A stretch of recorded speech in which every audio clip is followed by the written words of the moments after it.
आप देख रहे हैं वतन समाचार। 2027 में उत्तर प्रदेश में विधानसभा चुनाव होने हैं। इस बीच कांग्रेस ने एससी प्रभारी राजेंद्र पाल गौतम को नियुक्त किया है।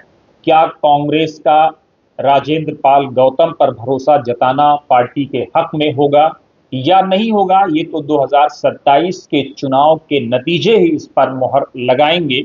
लेकिन अपने दर्शकों को हम ये बता दें कि कांग्रेस पिछले कुछ सालों से काफी जो है उलटफेर करने की कोशिश कर रही है। पंजाब में कांग्रेस पार्टी ने चरणजीत सिंह चन्नी पर भरोसा किया और अपने सबसे माहिर खिलाड़ी कैप्टन को एक तरह से साइड करके चरणजीत सिंह चन्नी को आगे किया। लेकिन आपने देखा कि चरणजीत सिंह चन्नी जो है, जो एससी समाज से आते हैं, वो अपनी दोनों की दोनों सीट हार गए और किस तरह से जो है वहां पार्टी को बुरी तरह से करारी शिकस्त झेलनी पड़ी। कारण जो भी हो, लेकिन कहते हैं कि जो पार्टी का या स्टेट में जो पार्टी की कमान जिसके हाथों में होती है, ठेकरा भी उसी के सर फोड़ा जाता है। और पार्टी को जिस तरह से वहां पे जो कुछ देखना पड़ा, और अभी हाल ही में चरणजीत सिंह चन्नी ने जिस तरह से एक के बाद एक मीटिंगें करना और बयानात देना और स्टैंड उनके लोगों का अलग अलग अख्तियार करना, कई सारी ऐसी चीज सामने आ रही है जिसने पार्टी नेतृत्व के लिए संकट पैदा कर दिया है। ऐसे में आप और आगे बढ़ें, आप उत्तर प्रदेश में आए। उत्तर प्रदेश में एक समय में कांग्रेस ने अपने वरिष्ठ दलित नेता जो है, जो एससी समाज से आते हैं, सुशील कुमार शिंदे, उन पर भरोसा किया था, उनको उत्तर प्रदेश भेजा था, प्रभारी बनाकर भेजा था, जो देश के गृह मंत्री भी बाद में हुए। लेकिन शिंदे का भी भेजना कांग्रेस के लिए किसी तरह से फायदे का सौदा नहीं हुआ। उसके बाद पार्टी ने फिर भरोसा किया, एक एससी समाज से एक अध्यक्ष को नियुक्त किया, उससे पहले ओबीसी समाज से एक अध्यक्ष को नियुक्त किया, और दोनों नियुक्तियां किसी भी तरह से पार्टी के हक में लाभदायक नहीं हुई। चाहे वो अजय कुमार लल्लू जो ओबीसी समाज से आते हैं, खाबरी ब्रिजलाल खाबरी खाबरी साहब जो खुद जो है एससी समाज से आते हैं, बसपा के स्टैब्लिश नेता थे।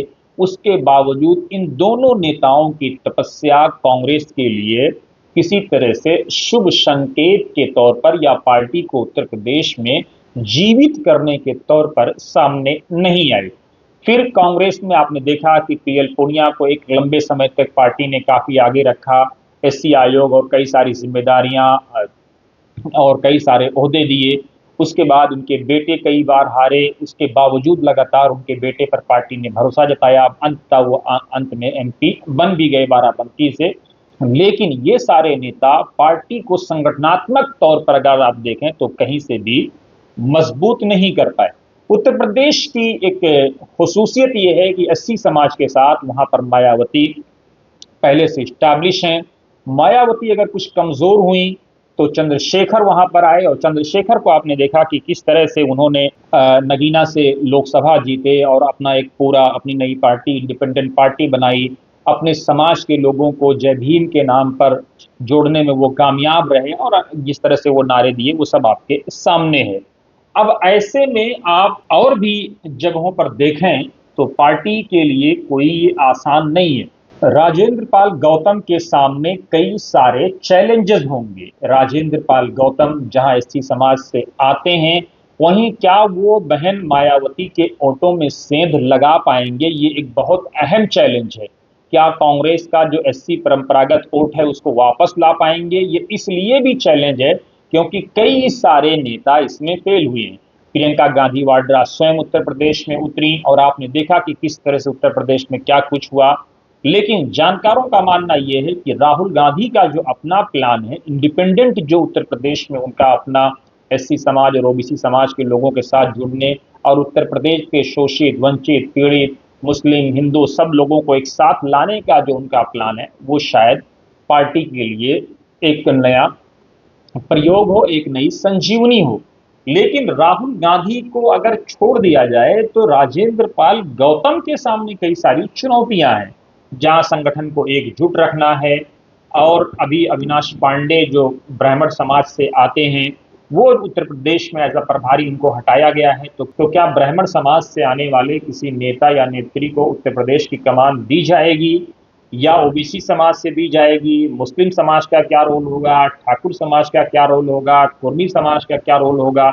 अगर आप देखें तो बेनी प्रसाद वर्मा के बाद जो समाजवादी पार्टी को छोड़ करके आए थे, कोई ऐसा जो है कुर्मी लीडर उत्तर प्रदेश में पार्टी स्थापित नहीं कर पाई है जो कुर्मी समाज को पार्टी से जोड़ सके। तो कई सारी चुनौतियां पार्टी के सामने हैं, और वैसे भी आप देख रहे हैं कि राहुल गांधी ने जिन लोगों पर भरोसा जताया, जिन लोगों को आगे करने की कोशिश की, पूरी एक सीरीज पड़ी हुई है। उन सारे नेताओं को आप देख लें जो राहुल गांधी के इर्द गिर्द दाएं बाएं नजर आते थे, वो किस तरह से उन्होंने अपनी वफादारियां बदली और अलग अलग दलों में वो चले गए।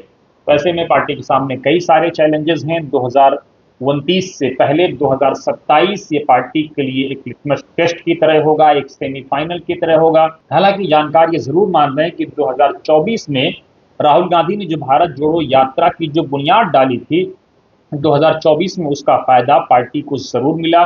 और फसल तो लगाई राहुल गांधी ने, लेकिन जो काटी फसल वो अखिलेश यादव ने, क्योंकि उत्तर प्रदेश में अखिलेश यादव एक बड़े भाई के रोल में थे। ऐसे में ये भी देखना इंपॉर्टेंट होगा कि समाजवादी पार्टी कितना कांग्रेस को भाव देती है उत्तर प्रदेश में। ऐसे में समाजवादी पार्टी का रोल भी बेहद अहम होगा 2027 में। सूत्रों से मिली जानकारी के मुताबिक अखिलेश यादव अपने तमाम उत्तर प्रदेश के जो जिला हैं उनके जिला अध्यक्षों से बात कर रहे हैं, उनके साथ विचार विमर्श कर रहे हैं, वार्तालाप कर रहे हैं कि कांग्रेस पार्टी को कौन सी सीट दी जाए, किस जिले में कौन सी सीट दी जाए, कितनी सीटें दी जाएं। खबर यह है कि समाजवादी पार्टी 50 से ऊपर शायद उत्तर प्रदेश में कांग्रेस को सीट ना दे, लेकिन कांग्रेस 100 प्लस सीटों का डिमांड करेगी या 200 प्लस सीटों का डिमांड करेगी। तो कई सारी ऐसी चीजें हैं। हालांकि अखिलेश यादव अब 2024 की तरह उस पोजीशन में नहीं हैं जो 2024 में थे, क्योंकि 2027 बिल्कुल बदला हुआ होगा। यहां पर स्टालिन जो समाजवादी लीडर साउथ के माने जाते हैं वो हार चुके हैं, जिनसे मोरल सपोर्ट समाजवादी पार्टी को मिलता था। ममता बनर्जी, जिनसे अखिलेश के बहुत देरीना रिश्ते थे, हार के बाद अखिलेश स्वयं ममता बनर्जी से मिलने गए और ममता बनर्जी को उन्होंने संतावना दिया, ढारस बधाया, उनके हक में बयानात दिए, वो भी हार चुकी हैं। अब जो है विपक्ष, खासतौर से विपक्ष के जो छोटे छोटे दल थे, अब कांग्रेस उनके लिए जरूरत से ज्यादा मजबूरी बन गई है।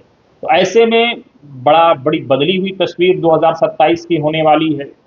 क्या होगा, कैसे होगा, एक एक खबर हम आप तक पहुंचाने की कोशिश करेंगे। आप बने रहिए वतन समाचार के साथ।